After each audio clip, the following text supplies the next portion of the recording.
Look at that color. That is not filter. That is not restaurant. This is my Amma's kitchen. Bright green, creamy, velvety, perfect paneer. And today, every secret that creates this color, this texture, and this flavor is yours. Stay with me. Namaskara, Palak Paneer, one of the most loved dishes in every Indian household, and yet most home versions come out dark, bitter, and nothing like what you get at restaurant. The color fades, the paneer turns rubbery, the gravy loses its depth. Today, my Amma solves every single one of those problems with 5 secrets that no restaurants will ever voluntarily share. You know, Amma. Let us begin. New video every Tuesday and Friday. Come, let's cook. Here is everything you need. Take a screenshot if you want. We begin with 500 grams of fresh palak or fresh spinach. Look at these leaves, young, tender, vibrant green. This freshness is not optional. Old yellowing spinach produces a dull tasting dark gravy no matter what technique you use. Now, sorting. Keep only the young tender stems. The thick fibrous stalk at the base must be discarded completely. When blended, those thick stalk create stringy fibers in the gravy that no amount of blending removes. Younger leaves and tender stems only. Wash thoroughly 2 to 3 times under running water until every trace of mud and grit is gone. Set the washed palak aside. Now, 300 grams of fresh homemade paneer. Look at how big these cubes are, more than 1 inch each. Large cubes mean every bite has a full satisfying piece of paneer. Never cut them small. And now, Amma's first secret. A pinch of salt to the paneer and pour warm water over it. Not hot, not cold, warm water only. Allow the paneer to soak in this until it's time to add it to the curry. Here is what is happening. Warm water gently hydrates the paneer from the outside in. The salt seasons it at the same time. When the paneer soaks in warm water, it stays soft, fresh, and pillowy. When it goes into the gravy, it absorbs the flavors immediately instead of sitting on top of them. And the most important thing, we are not frying the paneer. Frying creates a skin on the outside that makes paneer leathery and chewy. Warm soaked paneer melts in the mouth, and that is my Amma's 40 years of experience. Now, the most important preparation in this entire recipe. Take a large bowl, fill it with nearly 2 liters of chilled water. Add ice cubes if you have them.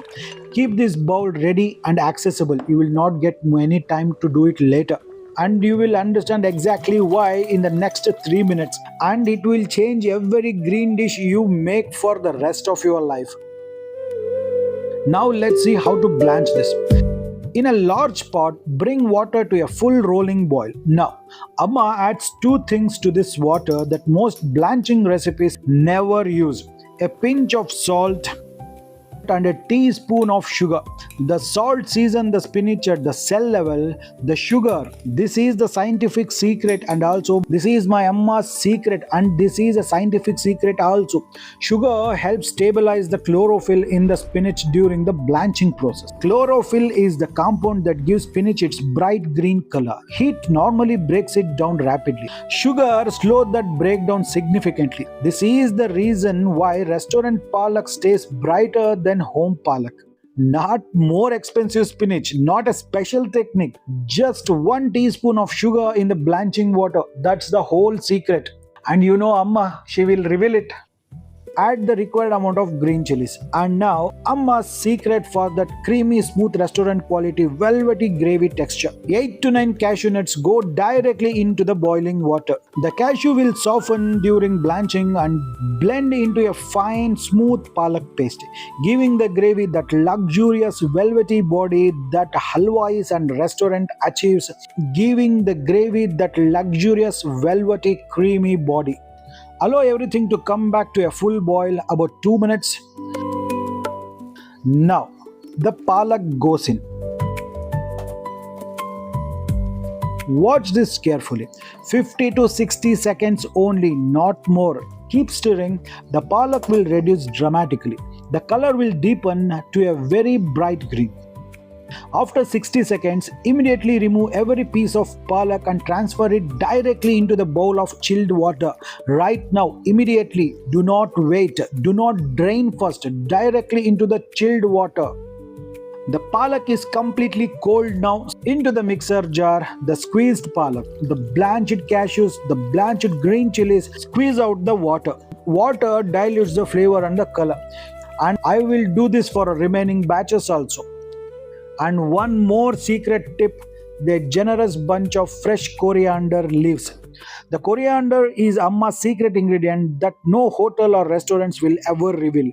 These fresh coriander leaves add a body and a freshness and an earthy aroma to the gravy that pure spinach cannot give alone. This is the secret behind that complex restaurant depth of flavor you could never explain and you can never find out. Add chilled water, only chilled, never warm, and grind it to a complete silky smooth fine paste.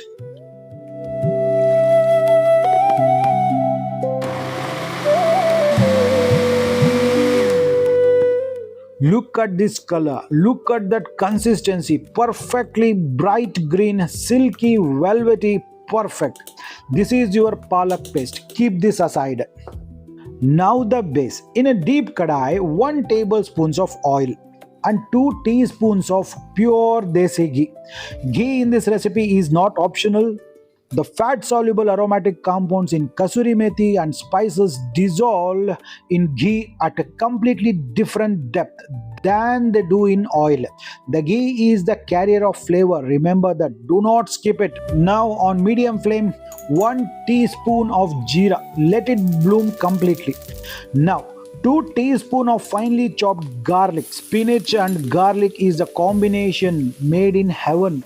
They were meant for each other and most home cooks rush this step. Cook the garlic until it turns a deep golden brown, almost nutty, not raw, not burnt. The specific golden stage is where the magic flavor comes from. If you pull it too early, raw garlic sharpness. If you let it go too far, bitter, acrid, and the whole dish suffers.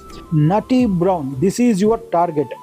Now 1 inch of freshly chopped ginger, cook for 30 seconds. Wait for that beautiful raw ginger smell to shift to a warm, deeper roasted aroma. This shift is your signal. 1 finely chopped onion goes in. Cook on medium flame until the onions are just past translucent, not golden, not caramelized. 2 to 2.5 minutes only. Now, before we add any spices, something important that Amma wants to tell to you directly. You will notice there are no tomatoes in this recipe, no curd, no tamarind, or no souring agent of any kind in this base. This is a deliberate decision and it is one of the most important one in this entire recipe. Any acidic ingredients such as tomatoes, curd, lemon, when cooked with spinach accelerates the breakdown of chlorophyll. The bright green color fades to olive brown within minutes of contact with acid and heat. If you want the tanginess, do not cook it in. A squeeze of fresh lemon at the table when you serve it. That is all you need. The flavor is there. The color is protected. This is the correct method and this is my Amma's method. You want to stay green. Now the spices. Low flame only from this point. A small pinch of turmeric, 1 teaspoon of coriander powder. This is what elevates the final color from flat green to that rich deep green you see at restaurants and gives a nice taste and flavor to the recipe. Quarter teaspoon of salt. Remember, palak paste already has some salt. Do remember that. Mix well, low flame 30 seconds. And now, the 2 aromatic secrets that take this recipe to another level entirely. Kasuri methi, Amma suggests to crush it in between your palms, first releasing every aromatic oil before it touches the pan.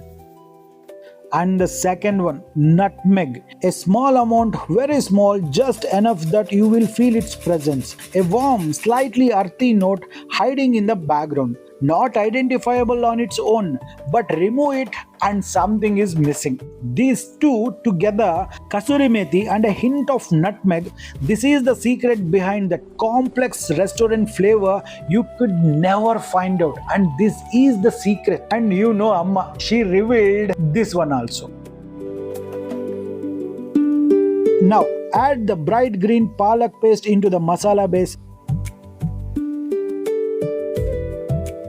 Mix gently, low to medium flame only, this is critical. High heat at this stage will immediately dull the color. Low flame, slow cooking, the chlorophyll you worked so hard to protect is still vulnerable. Treat it gently now. Close the lid, cook for 2 to 3 minutes, low flame only. After 2 to 3 minutes, open the lid. Look at that color, still vibrant, still bright. The paste is cooked through. The masala has integrated completely. This is exactly where it should be. Now add paneer into the gravy. Drain it from the warm water. Look at the texture, soft, pillowy, hydrated. Not a single hard edge. This is what warm water soaking does. And now the technique that most people get wrong at this exact moment. Do not stir. Do not mix aggressively. One confident motion only. Take the ladle, go to the side of the pan, scoop from underneath and fold upward gently. This is the only motion needed. The paneer will break if you stir it like a regular curry. One scoop and fold. That's it. Then leave it. 2 minutes on low flame. The paneer absorbs the gravy. The gravy coats every piece of paneer completely. Everything becomes one. The final stage, switch off the flame, quarter teaspoon of homemade garam masala powder, add it now. Off the flame, garam masala added to the heat turns harsh. Off the flame, it stays fragrant. And now 2 to 3 tablespoons of fresh cream. Pour gently, fold slowly. Do not boil after adding the cream. The residual heat in the pan is exactly enough to integrate the cream into the gravy without breaking it. Boiling after the cream creates separation. The fat splits from the liquid and the gravy looks oily and curdled. Off the flame, fold gently. Watch what happens to the color. Watch what happens to the consistency. Look at this. The vibrant, bright green, that silky, restaurant quality, velvety texture, the paneer soft and fully coated. This is gold standard Palak Paneer made at home, exactly as Amma makes it. And this is still better than many restaurants. You pay hundreds of rupees for it. You can make it this easy at your home. Plate it, a generous swirl of fresh cream on top. Today Amma is serving this with lacha paratha. The layers of the paratha with that vibrant green gravy. This is a combination that needs no words. And remember, if you want tanginess, squeeze fresh lemon at the table. Do not cook acid into this dish. Protect the color, protect everything you have worked for. Amma's 5 rules to always remember. 1. Blanch palak for 60 seconds only. Sugar in the blanching water. Cold water shock immediately after. 2. Soak paneer in warm salted water. Never fry. Never use cold paneer. 3. No tomato, no curd. No acid cooked into the base. Lemon at the table only. 4. Kasuri methi crushed in palm, nutmeg, just a hint. These two gives you that restaurant quality flavor and aroma. 5. Cream goes in off the flame. Never boil after adding cream. Fold gently and then serve immediately. This is Amma's complete Palak Paneer. Every secret revealed, nothing held back. Make this today and tell me in the comments. Did your Palak Paneer stay bright green? Comment yes if you got that restaurant color. If this video helped you, share it with one person who has been struggling with dark, bitter Palak Paneer their entire life. Subscribe to Deepaks Kitchen, hit the bell icon, new recipe every Tuesday and Friday. Until we meet again in the next video, this is Deepak Kshatriya signing off and Jai Hind, Jai Karnataka, Namaskara. So our Palak Paneer is finally ready. If you enjoyed today's recipe and learned something new, please subscribe to Deepak's Kitchen. More beautiful recipes are waiting for you.